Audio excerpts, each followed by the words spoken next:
Bonjour à toutes et à tous, bienvenue dans ce 3e numéro du JT des Bleus. Allez, comme d'habitude, on commence avec notre petit point consacré à la vie des Bleus. Des Bleus qui sont revenus ici à Istra samedi après leur victoire face à l'Australie. Dimanche, le groupe a été scindé en deux. D'un côté les titulaires pour qu'il y avait au programme de la récupération, du travail en salle. De l'autre, les remplaçants pour qu'il y avait une opposition face au U19 du Spartak Moscou. L'occasion de voir des éléments comme Djibril Sidibé ou Benjamin Mendy à l'œuvre.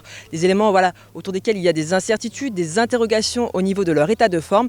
Nous, ce qu'on peut vous dire, c'est qu'ils ont commencé la partie en étant un petit peu courts physiquement, mais qu'ils sont montés en puissance au fur et à mesure. Ils ont beaucoup tenté, ils sont beaucoup montés, mais ils ont aussi beaucoup échoué, tout comme Thomas Lemar et Florian Thauvin qui n'ont pas franchement marqué des points. Tout le contraire de Nabil Fekir, Olivier Giroud et Blaise Matuidi qui ont tous les trois marqué. Ils auront encore l'occasion de marquer des points cet après-midi lors de l'entraînement prévu à 16h.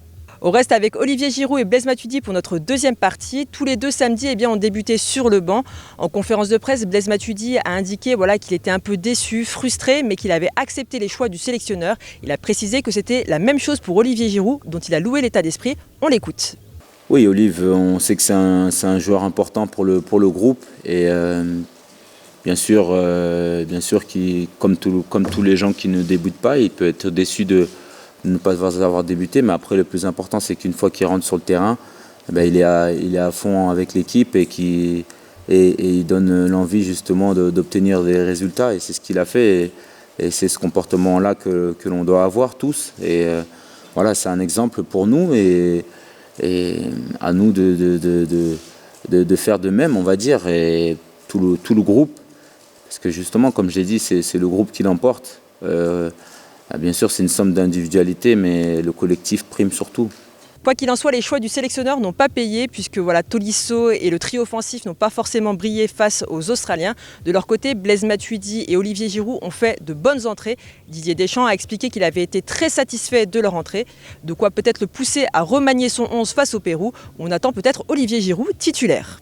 Justement, du côté du Pérou, on s'attend à des changements dans le 11 de tricolore, notamment en attaque. Diario Deport explique qu'Olivier Giroud pourrait être préféré à Ousmane Dembélé.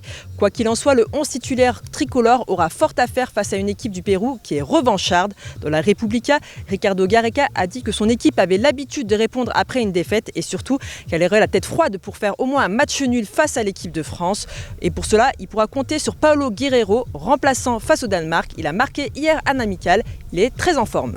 Allez, on termine avec un focus sur un joueur pour qui tout va bien, c'est Lucas Hernandez. Samedi, face à l'Australie, il a disputé son premier match en phase finale de Coupe du Monde et très franchement, ça ne s'est pas vu. Défensivement, il a apporté sur son côté gauche. Offensivement, il n'a pas hésité à monter et à provoquer de nombreuses fautes. Une prestation XXL qui a plu à N'Golo Kanté qui a dit qu'il n'était pas franchement surpris par sa prestation. Idem du côté de Blaise Matuidi, grand fan du joueur sur comme en dehors du terrain.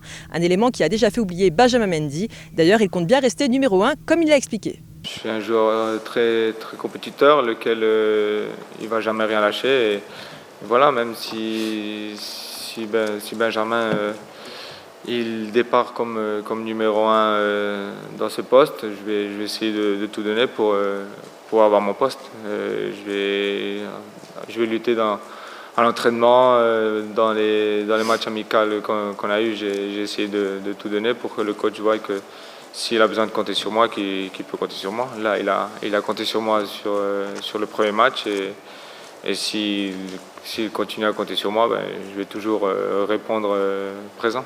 Allez, on reste avec Lucas Hernandez pour notre sondage du jour. Selon vous, mérite-t-il d'être titulaire en équipe de France? On vous laisse réagir et laisser vos commentaires sur notre site et sur notre chaîne YouTube. C'est la fin de ce JT des Bleus, merci de nous avoir suivis. Comme d'habitude, on se quitte avec une petite séquence en conférence de presse où Benjamin Pavard en a un petit peu marre d'être surnommé Jeff Tuche.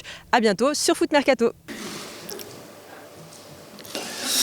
Écoutez, c'est bien marrant au début, mais au bout d'un moment, c'est... Ok ? Merci.